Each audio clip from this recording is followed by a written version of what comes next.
Buenos días. Me complace presentarles a nuestra invitada especial de hoy, la doctora Akiko Mikamo, autora mundialmente famosa del libro 815, una historia real de supervivencia y perdón de Hiroshima, y también de la película 815, Hiroshima, de padre a hija, basada en la misma documentación. Es hija de dos sobrevivientes de Hiroshima y ha compartido el recuerdo de su familia para que el mundo reciba una advertencia. Me alegra mucho que nos acompañe hoy en el 80 aniversario de aquel horrible día del bombardeo de Hiroshima, donde se arrojó la primera bomba nuclear de la historia sobre una población civil totalmente indefensa. Y creo que, dado que hoy nos encontramos en un mundo donde lamentablemente el peligro de una guerra nuclear es muy cercano y muchos expertos en el mundo comparten mi opinión, nos encontramos en una situación más peligrosa que durante la crisis de los misiles de Cuba, por razones que podemos mencionar. Quiero darle la bienvenida a la doctora Akiko Mikamo y preguntarle, ¿podría decirnos al público internacional que nos ve y nos escucha qué piensa de ese día, 80 años después de los trágicos sucesos de Hiroshima? Muchas gracias, Helga, y muchas gracias por invitarme y hola a todos. Estaba viendo la ceremonia de Hiroshima y además, al mismo tiempo, nuestra pequeña organización la transmitió en vivo. Tenemos la campana de la amistad en Yokohama porque vivo en San Diego, California, y San Diego es la ciudad hermana de Yokohama en Japón. Y tenemos una gran campana de templo. No es una campana de templo, sino simplemente una campana grande. En un parque cerca del agua, siempre tocamos la campana a las 8:15 hora de Japón, que es la hora de la explosión en Hiroshima. Así que, mientras celebran la ceremonia de Hiroshima y tocan la campana, nosotros también la tocamos. Y mi esperanza es que en el futuro todos en el mundo toquen la campana o simplemente depongan las armas por un día, al menos un segundo, y reflexionen sobre lo que estamos haciendo. Y suceden tantas cosas cuando nos creemos moralmente superiores que nosotros como humanos tendemos a creer que algo que hacemos está bien y que la otra parte está mal, o que la otra parte está amenazando nuestra rectitud, y así es como nos matamos unos a otros. Y eso es algo muy, muy triste. ¿Saben? Se me llenaron los ojos de lágrimas el 6 de agosto, hora de Japón. En Europa y en Estados Unidos, en las Américas, era casi el 5 de agosto. Solo de imaginar cuántas decenas de miles de personas murieron instantáneamente y sufrieron. Que mi padre fue uno de los que milagrosamente sobrevivieron. Si ven mi película, es una recreación, así que no son escenas reales, pero tenemos archivos, fotos y videos reales. Pueden imaginarlo, pero es inimaginable. Estamos intentando matarnos unos a otros y aniquilar a toda la humanidad con lo que estamos haciendo ahora mismo en muchos países y regiones del mundo. Así que se sintió inminente, se sintió muy urgente ese día. Puedo decirles que en Berlín hay una organización muy importante que lucha por la paz y también a las 8:15 tocaron la campana esta mañana y nuestros miembros participaron. Así que hay lugares en todo el mundo donde la gente recuerda ese increíble evento. Pero lamentablemente debo decir que, en cierto sentido, Japón y Alemania, para bien o para mal, tenían una conexión histórica conjunta. Solo puedo decir que en la Alemania actual estoy absolutamente atónita porque es como si el recuerdo de la destrucción de la Segunda Guerra Mundial se hubiera borrado. Todavía hay algunas personas mayores que vivieron aquello, pero no hablan de ello. Y hay generaciones posteriores que de alguna manera lo han borrado por completo de su mente. Y le pregunto, ¿ocurre lo mismo en Japón? ¿O sí, mucho? Lo siento, no quería interrumpirla, pero es muy parecido. Las generaciones más jóvenes. Tuve una voluntaria de secundaria que trabajó conmigo en la ceremonia aquí, en el Memorial de Hiroshima, y esa estudiante de preparatoria que es muy trabajadora y estudiosa, seria, me dijo que antes de involucrarse en este movimiento y la ceremonia en sí, Hiroshima era como la Revolución Francesa en su mente. Algo que sucedió en algún lugar lejano del país, en algún lugar muy remoto de la historia, o Napoleón, o algunas cosas medievales. Es algo que se aprende de los libros de historia, nada que ver con ella, con su familia o su vida. Pero cuando participó en esta ceremonia y conoció las historias de mis padres y otras cosas, sintió, wow, esto podría pasar y tengo que tomármelo en serio. Mucha gente, especialmente las generaciones más jóvenes, están acostumbradas a los videojuegos y a matar cosas en ellos. Así que la vida y la muerte, la noción y las sensaciones sobre la vida y la muerte se han diluido mucho. Y es muy cierto. Las generaciones más jóvenes no lo saben, mientras que las generaciones un poco mayores, quizás de mediana edad, también se están olvidando de ello gradualmente. Vi su película, que es realmente impresionante, y yo le sugiero a todos nuestros espectadores que no se la pierdan porque transmite la absoluta desesperación de que una vez que se produce un intercambio nuclear, se acabó. Ya saben, la gente se quema viva a 4000 grados centígrados y quienes están en el centro mueren inmediatamente y luego la radiación mata a los demás más tarde. Por lo tanto, creo que ver su película es absolutamente imprescindible. Pero aún así, dado que usted es una psicóloga muy competente, de nuestras conversaciones anteriores puedo decir que, ya sabe, le hago esta pregunta, ¿cómo es posible que la memoria colectiva de las naciones, en ese caso de Japón y Alemania, se haya evaporado de tal manera? Porque cuando se celebró el 80 aniversario de la Declaración de Potsdam, me invitaron a dar una charla al respecto en una conferencia. Vi algunas películas, algunos documentales sobre cómo lucía Berlín. Berlín estaba completamente plano en escombros. Las casas estaban simplemente planas y en el periodo anterior, en la última fase de la Segunda Guerra Mundial, la gente corría para salvar su vida. Se veía desplazada. Había bombas cayendo cada noche. ¿Cómo es posible que la gente haya borrado esto de su mente por completo y permita que los belicistas de hoy digan cosas que podrían acabar de la misma manera o incluso peor? Quiero decir, ¿tiene algo que decir al respecto? ¿Cuál es su opinión? Bien, hay un dicho japonés: una vez que pasa por la garganta, olvida uno lo caliente que estaba la bebida o la comida.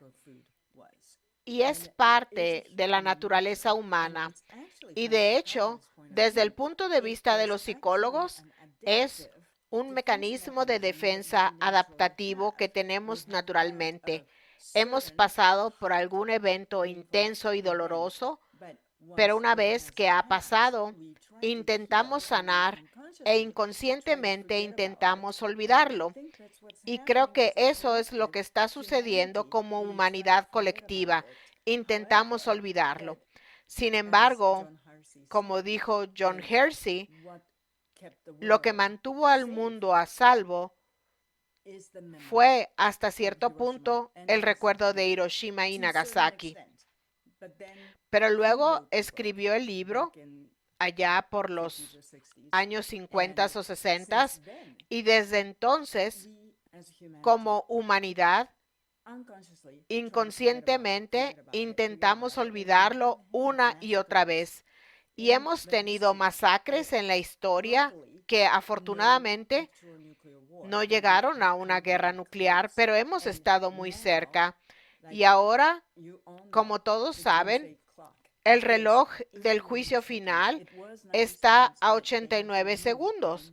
Antes era 90 segundos, pero tuvieron que adelantar un segundo hacia la medianoche. Y es la hora más cercana a la medianoche en toda la historia de la humanidad. Así que este problema es urgente y realmente necesitamos abogar, especialmente con los jóvenes, que debemos actuar ahora. Como diría el Boletín de los Científicos Atómicos, cada segundo que pasa sin hacer nada nos acercamos al peligro de la aniquilación.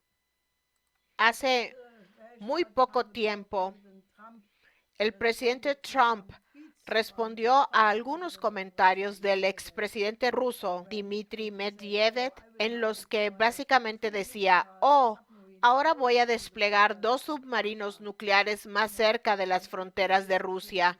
Y en ocasiones anteriores había dicho, Estados Unidos tiene los submarinos más grandes y nosotros tenemos las máquinas más grandes, como si fueran juguetes. Y lo que es tan alarmante es que ahora tenemos a líderes, por desgracia también en Alemania, que están implementando políticas que, como consecuencia, podrían llevar a una escalada con la mayor potencia nuclear del mundo, que resulta ser Rusia y no Estados Unidos, aunque la diferencia podría ser irrelevante si alguna vez se llega a un intercambio nuclear. ¿Qué puede decir sobre lo que debería hacer la gente? Porque estoy absolutamente segura de que si le pregunta a la mayoría de la gente, dirían nunca más, como hicieron hace 80 años.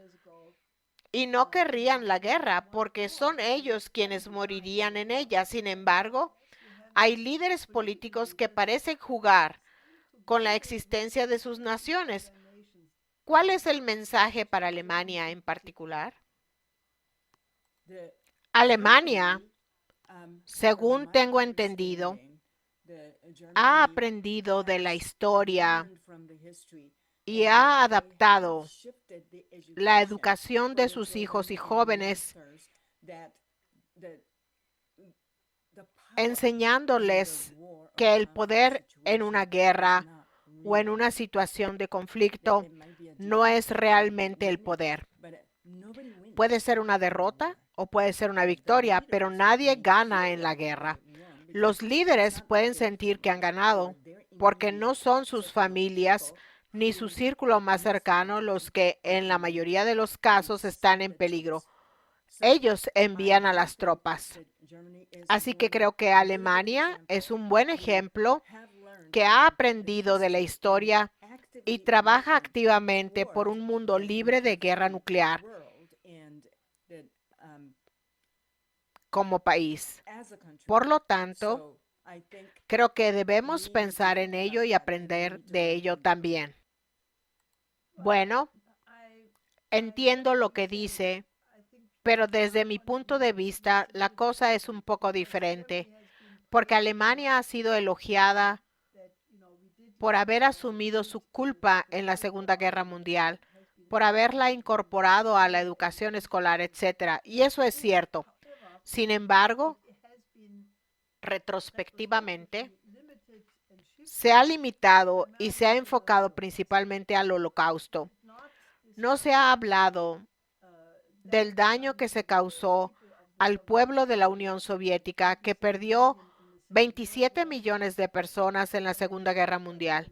Naturalmente, nunca mencionamos lo que ocurrió en el Pacífico. Eso se ha eliminado por completo.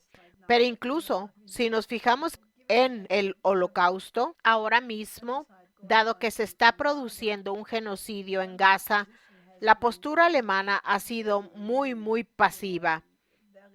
Nadie se atreve a hablar de ello, salvo en la última semana, cuando las noticias se han vuelto tan abrumadoras que nadie ha podido negarlo. Ha habido un cierto cambio, pero aún así, creo que ni siquiera han dejado de enviar armas a Israel a pesar de ello. Pero obviamente, lo que se deduce de todo eso es que hay que revisar lo que realmente ocurrió, cuál fue la historia, y no tener una memoria selectiva que solo se adapte a la narrativa actual.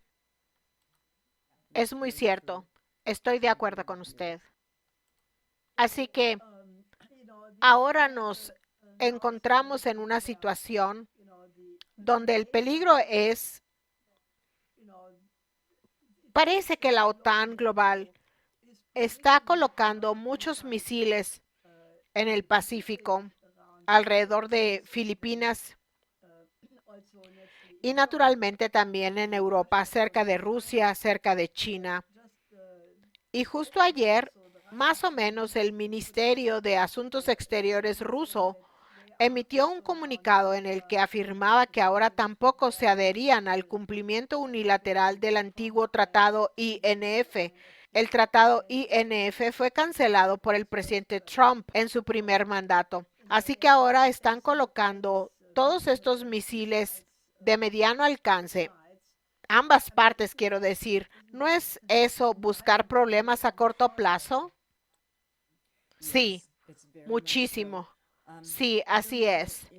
No sé si ha visto y escuchado al gobernador de la prefectura de Hiroshima, Hidehiko Yusaki. Su declaración de paz en la ceremonia de paz de Hiroshima, él habló de la disuasión nuclear como un mito.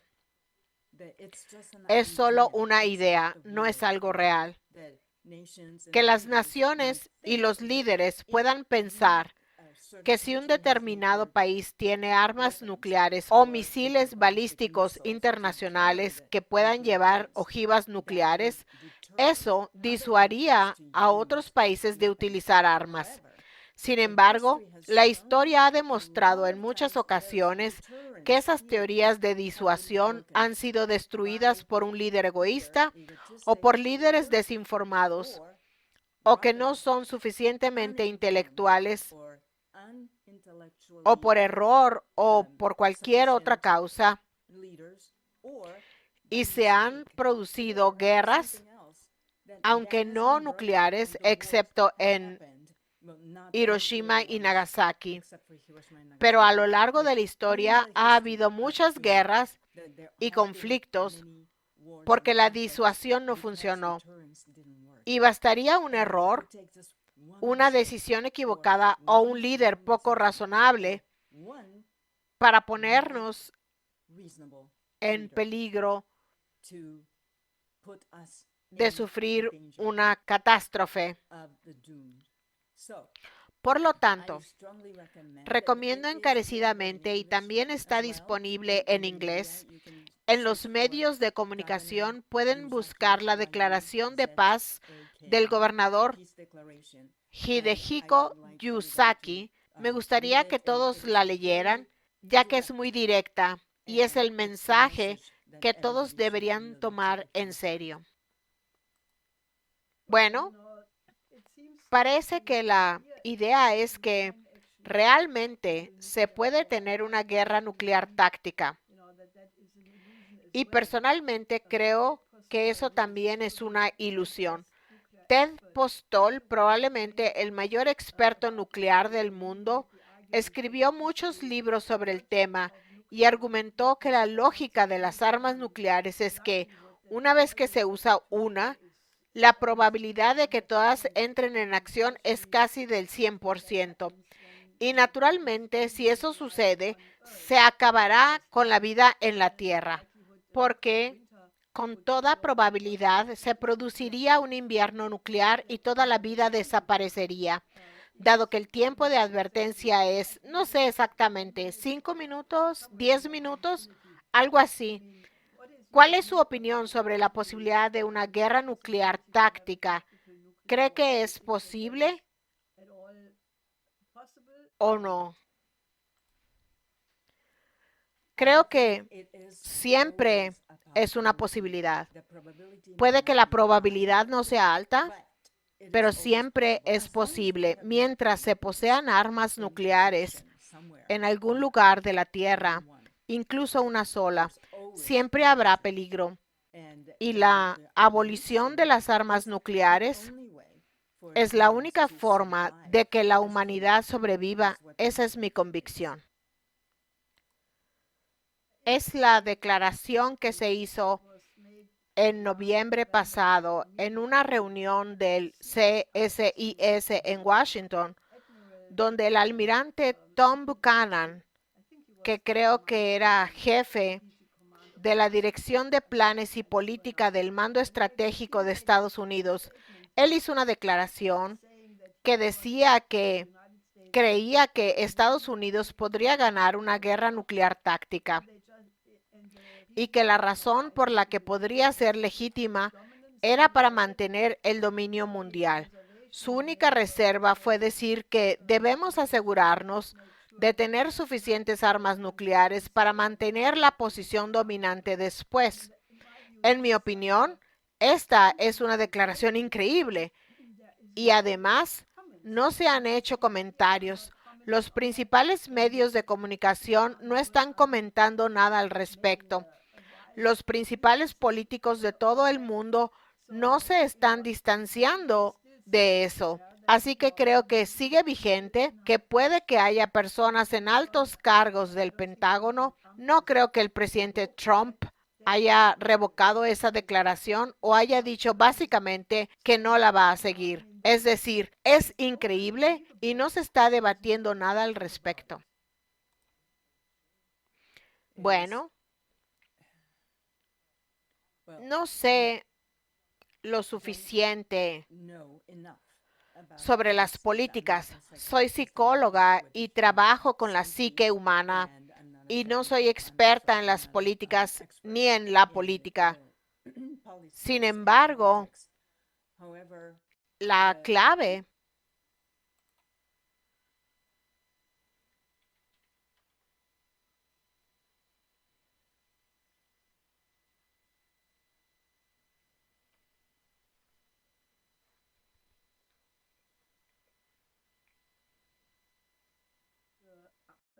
decía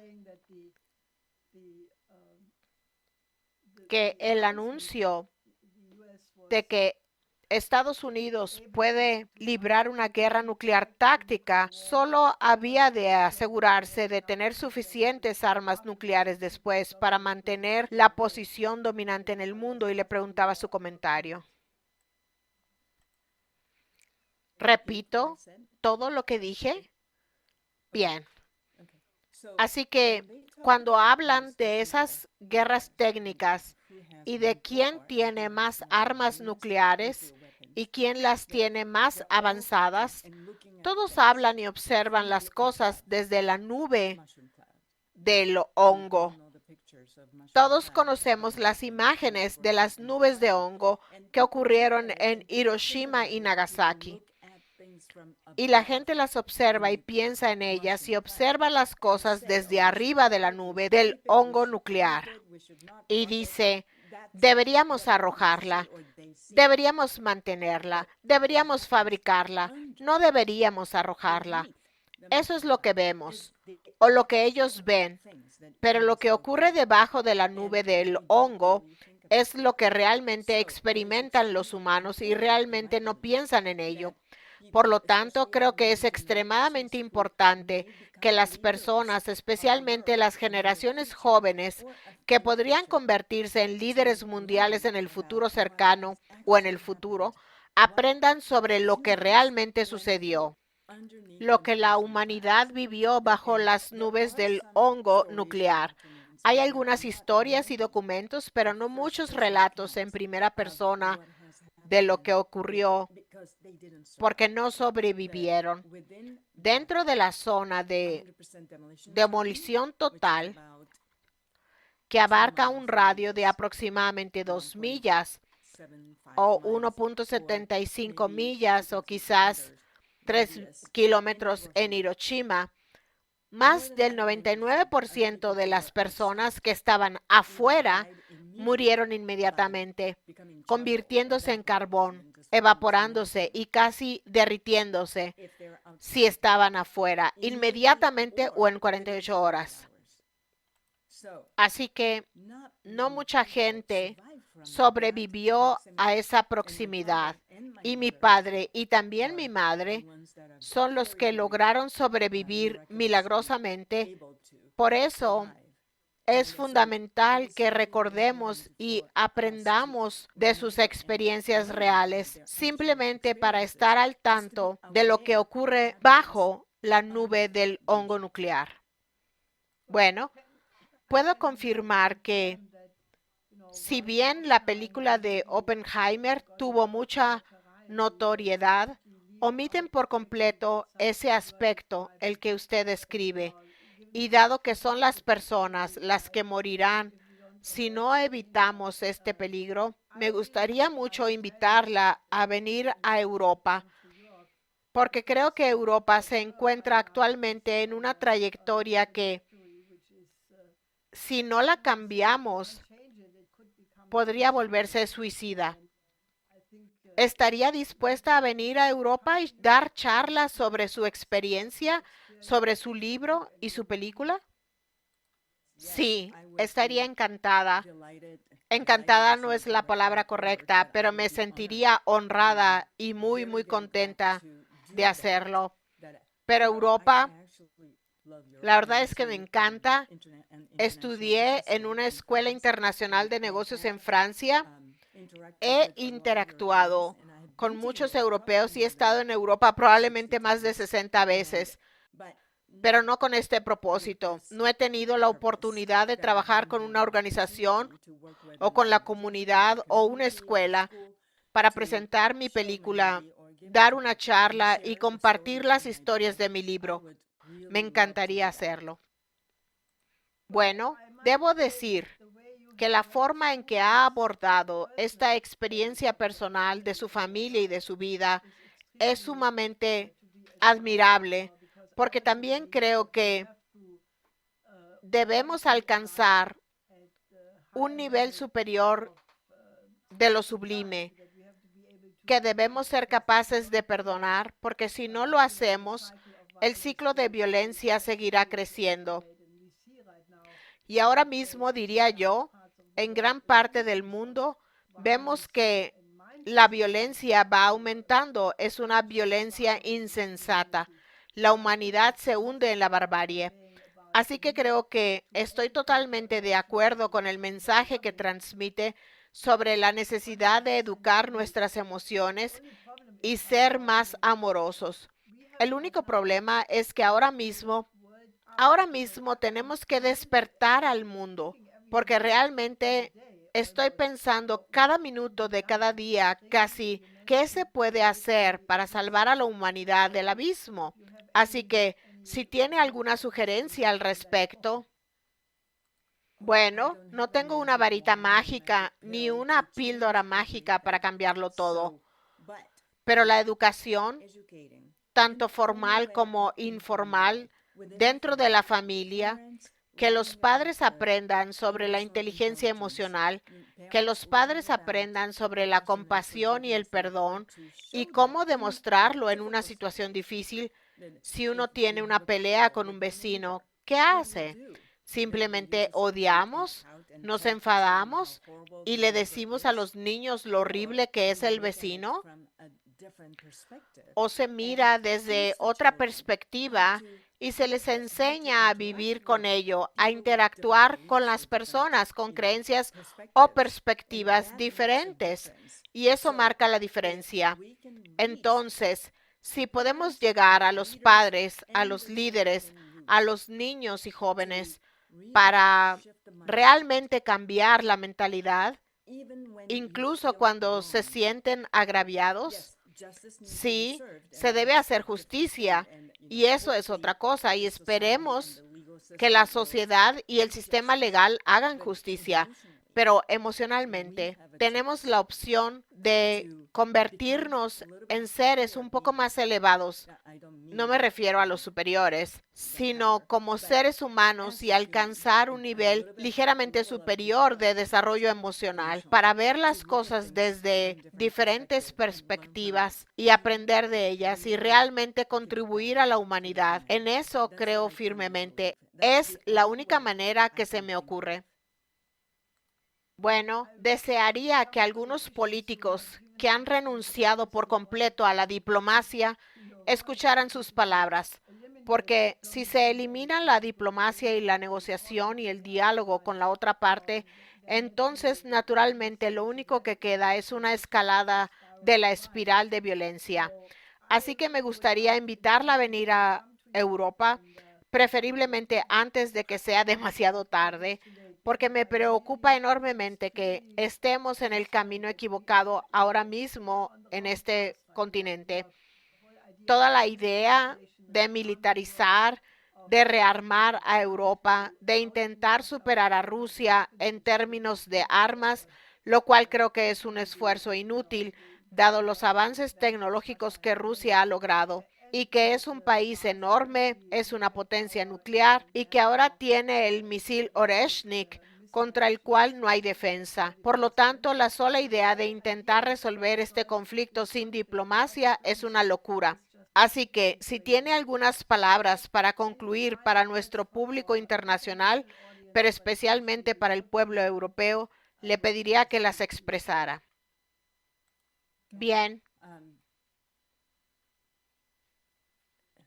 El Instituto Schiller y sus organizaciones afiliadas tienen la amabilidad de organizar la proyección de la película el 16 de agosto en Nueva York.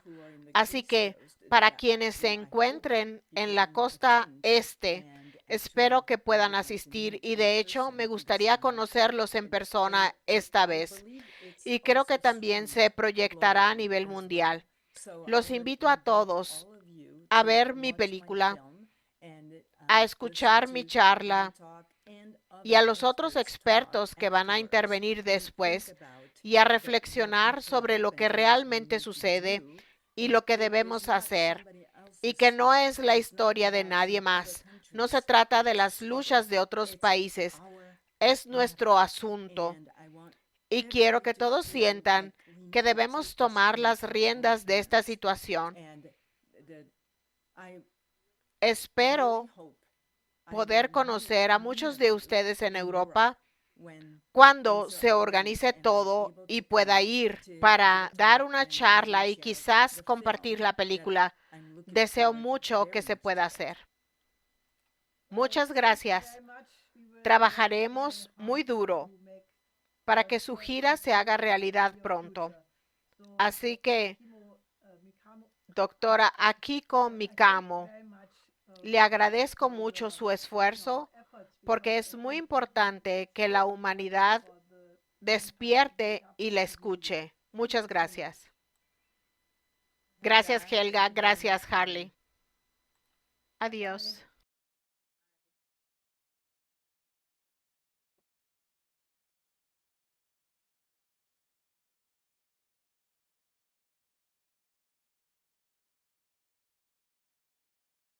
Bueno, Harley, ¿querías hacer algunos comentarios al respecto? Bueno, llegaron algunas preguntas al chat de parte de alemanes que confirman lo que dices, que necesitan escuchar esto, necesitan verlo. Uno de ellos escribió, mi pregunta es, ¿por qué todos afirman que la desnazificación de Alemania funcionó, mientras nosotros volvemos a impulsar la guerra contra Rusia? Ese es el punto que mencionabas. Otro escribió, es absurdo, la gente camina sonámbula, no quiere estar angustiada, no quiere meterse en problemas. Así que creo que es el momento adecuado para que esta película y este debate tengan lugar en Alemania, especialmente con la belicosidad del gobierno de Merz. Bueno, el 80 aniversario no es solo el de Hiroshima y la primera bomba nuclear, y 3 días después el de Nagasaki, sino también el de la declaración de Potsdam. Y hace poco estuve analizando este periodo histórico y la traición de Churchill y Truman, quienes mientras hablaban por un lado sobre la reorganización geográfica y política de Alemania y todo el orden de la posguerra, ya habían dado órdenes de iniciar una guerra fría y potencialmente una guerra caliente. Truman dio la orden de bombardear a Hiroshima y Nagasaki mientras hablaban en Potsdam. Hay que tenerlo muy en cuenta. Churchill estaba preparando un ataque preventivo contra la Unión Soviética que no se llevó a cabo, pero que estaba en la fase de planificación, la operación impensable. Así que creo que ahora que los rusos dicen que Alemania y Europa están volviendo a hacer algo así como un cuarto Reich, no deberíamos simplemente ignorarlo, porque tiene consecuencias. Creo que el ministro de Asuntos Exteriores, Lavrov, dijo que lo tendrán en cuenta en todos sus planes. Es decir, esto debería realmente despertar la preocupación de la gente y no ignorarlo. Pero creo que debemos revisar a fondo todo este periodo histórico. Además del libro de la doctora Mikamo, que creo que ofrece una visión muy clara de lo que realmente ocurrió, acabamos de publicar hoy algo muy significativo, un boletín de la organización LaRouche sobre la desclasificación de Gabbard, porque lo que señalamos era precisamente lo que acabas de mencionar, es decir, que la misma iniciativa británica tras la Segunda Guerra Mundial, la Operación Impensable, que consistía en continuar la guerra contra la Unión Soviética, está determinando la política estadounidense hacia Rusia en la actualidad, especialmente ahora que Trump ha anunciado que seguirá adelante con las sanciones contra la India para intentar que este país deje de apoyar a Rusia. Así que en cierto sentido se trata de una continuidad ininterrumpida en la política que la gente desconoce. Sí, y cuando estudiaba en Berlín hace muchos años, investigué las políticas de la potencia ocupante. Había muchas cosas que no se mencionaban en la historia oficial, como por ejemplo, que se redujo de manera deliberada el nivel de vida de la población alemana durante este periodo, pero también las famosas 5 Ds, la desnazificación, la desmilitarización, la descentralización, la desindustrialización y la democratización. Realmente no surtieron efecto porque estudios recientes realizados por ciertas universidades revelaron que los famosos Persilschein, los famosos documentos que atestiguaban que las personas no eran nazis, se distribuyeron sin reservas y mucha gente volvió a ocupar sus antiguos puestos. Así que la pregunta clave es, ¿de dónde viene en Alemania esta rusofobia repentina? Que es como una obsesión que se ha apoderado de ciertas personas y que los rusos comprensiblemente atribuyen a la antigua mentalidad nazi. Obviamente, esta es una historia muy compleja, pero creo que debemos analizar de forma real y adecuada lo que sucedió en la posguerra desde una perspectiva nueva, porque creo que si no aprendemos de esta historia, estamos condenados a repetirla. Y otro aspecto de esto es el continuo apoyo alemán a la política de exterminio de los palestinos del Gran Israel de Netanyahu. Y si los alemanes aprendieron algo del Holocausto y la complicidad ahora con la matanza israelí, no lo están demostrando. Y tengo una pregunta que me hicieron antes. Alguien dijo, ¿tienen los alemanes acceso a los videos de las matanzas en Gaza y Cisjordania? Porque ahora hay una reacción de la población israelí, el Movimiento por la Paz y altos funcionarios que dicen, esto debe parar. Pero en Alemania creo que es el segundo o tercer mayor contribuyente al suministro de armas a Israel. Entonces, ¿se reconoce la hipocresía de la postura alemana por un lado hacia Rusia y por otro hacia los palestinos? Bueno, yo lo diferenciaría. Si ya se tiene una idea clara de lo que está sucediendo, es muy fácil encontrar la cobertura, las grabaciones, porque están por todo Internet. Sin embargo, si se cree estrictamente la versión pro-OTAN de los principales medios de comunicación, entonces solo se mencionan los crímenes cometidos por Hamás el 7 de octubre de 2023 sin mirar más allá. Diría que la población alemana está muy dividida en este punto, entre quienes no quieren verlo, y parece que nuestro canciller pertenece a esa categoría, y quienes ya conocen las increíbles atrocidades que están ocurriendo. Sin embargo, ha habido un cambio en las últimas 2 semanas porque creo que la verdad ya no se puede ocultar, así que creo que nos esperan grandes sorpresas a corto plazo.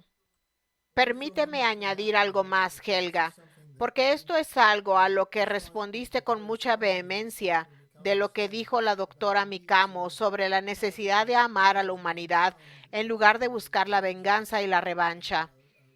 Tenemos una pregunta de alguien que dijo, y creo que esta es la respuesta de Ariel Ryukin para ayudar a cerrar el tema a quienes piensan así. La pregunta es, ¿qué ha hecho la humanidad para merecer seguir existiendo? ¿Cómo responderías a eso?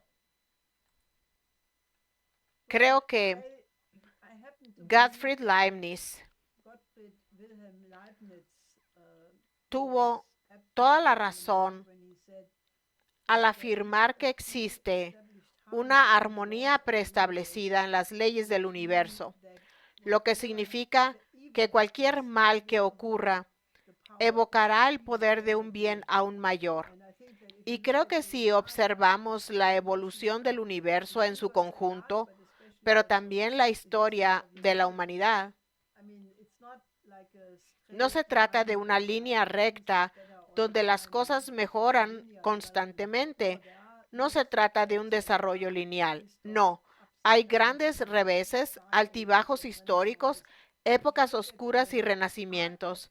Pero si observamos el arco histórico a lo largo del tiempo, podemos ver que el principio es generar orden en el caos, generar un conocimiento más diferenciado e incluso crear emociones más elevadas. Creo que la humanidad es capaz de que todos se conviertan en genios y en almas hermosas. Creo que la actual crisis moral es simplemente el efecto del oligarquismo. El oligarquismo tiende a generar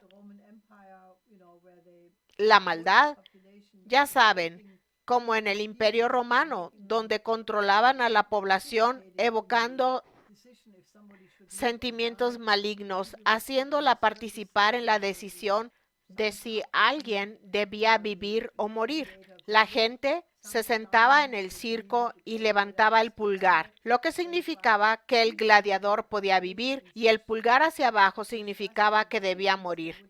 Y al integrar a la población en decisiones tan repugnantes, evocaban los sentimientos más bajos. Así que la oligarquía depende de despertar el mal en las personas y las vuelve aún más malvadas si carecen de la libertad interior para autodeterminarse y decidir por sí mismas.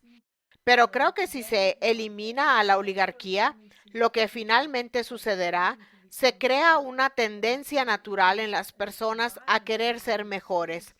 E incluso si se crea un ambiente entre los estados que intentan fomentar el desarrollo mutuo, como los países del BRICS intentan hacerlo entre sí.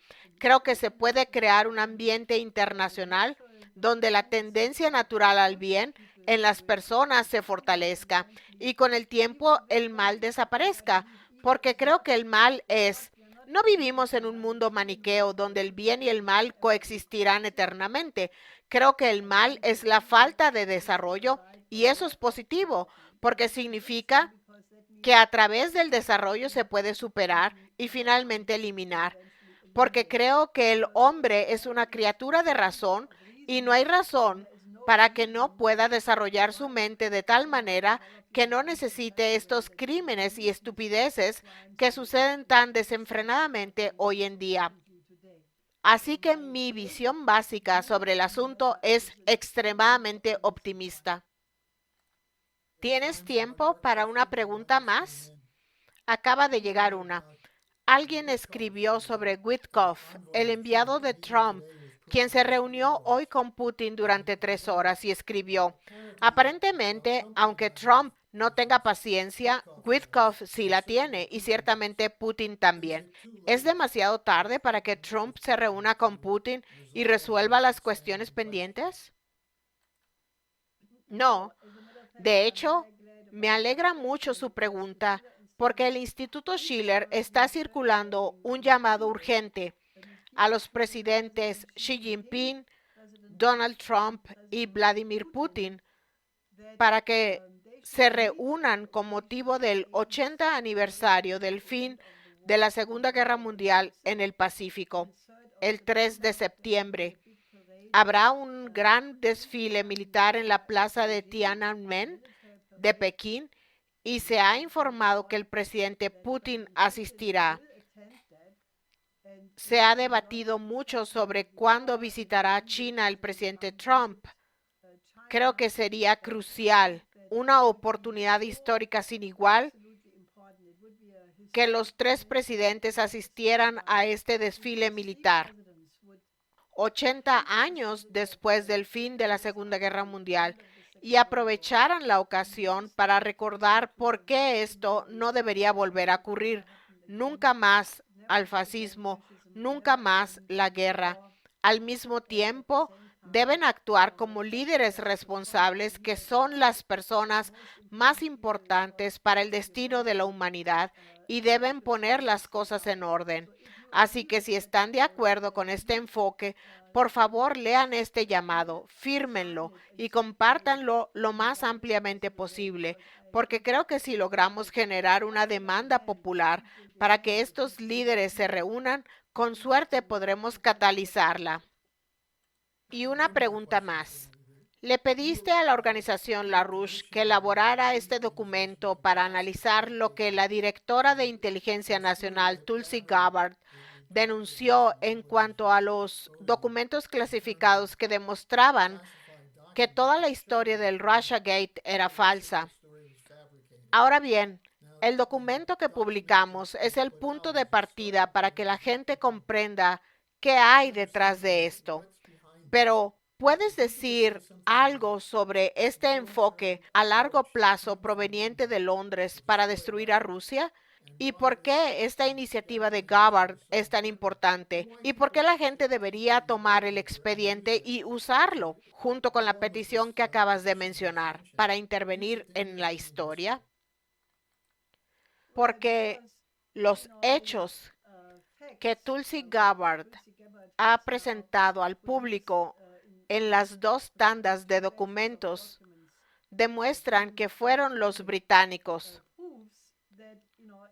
Robert Hannigan, ex jefe del servicio secreto GCHQ, y también Sir Richard Dearlove, ex jefe del MI6, quien instigó todo el asunto del Russiagate.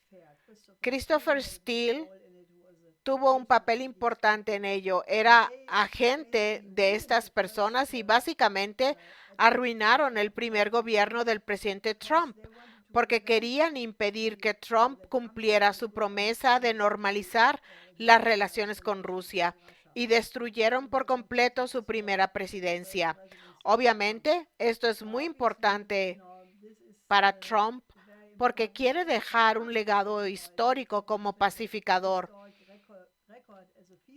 Y ahora mismo está siendo rodeado de nuevo por personas que intentan inundar la zona, según la expresión utilizada por el ex embajador británico en Washington, Kim Darroch. Es decir, que tienen que rodear a Trump de personas que le empujen hacia el enfrentamiento con Rusia y China. Entonces, dado que el verdadero problema no es solo qué le pase a Trump o qué le pase a la relación con Rusia, sino la política de guerra que es la continuidad, como discutimos antes, de la operación impensable de Churchill y la nefasta influencia que Churchill tuvo sobre Truman después de que Franklin Delano Roosevelt falleciera en el momento equivocado, básicamente sin poder determinar el orden mundial de posguerra como él pretendía, pero Truman lo hizo bajo la influencia de Churchill. Entonces, el verdadero problema es la cuestión de la guerra o la paz, y eso es lo que está en juego con los documentos del Russiagate. Así que los animo a descargar estos documentos, leerlos, traducirlos al idioma que necesiten y asegurarse de que podamos informar a la gente, porque ese es el tema, la cuestión de la guerra y la paz. El viernes de esta semana habrá otra reunión de Zoom de la Coalición Internacional por la Paz. ¿Tienes alguna idea sobre el tema y quiénes intervendrán? Será extremadamente importante porque el tema es la crisis actual en Gaza. Contaremos con la participación de un ex oficial militar estadounidense que fue reclutado por la Fundación Humanitaria de Gaza para ser parte en el genocidio en Gaza.